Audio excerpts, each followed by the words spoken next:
Alright guys, a quick one. Here, I'll detail how to enable or disable method connections on Windows 11. So if you want to enable method connection on your Windows 11, then here's a video for you. This works on laptop and desktop computer. So if at the end of this you found this offer informative, please don't forget to like and then subscribe. Now to enable or disable method connection on Windows 11, all you need to do is go ahead and click on the start button, select settings.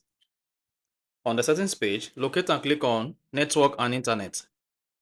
Now, once you click on Network and Internet, turn on your Wi-Fi and connect to the Wi-Fi where you want to enable method connection. Then, once you connected to the Wi-Fi just like this, locate and click on the Wi-Fi.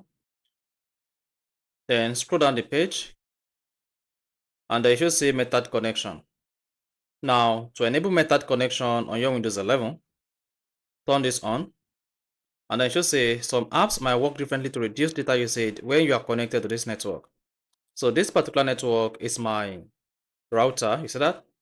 Now, to disable method connection, just toggle this off if this is enabled. And then you're good to go. So that is basically how to enable or disable method connections on Windows 11. So if you found this offer informative, please don't forget to like and then subscribe.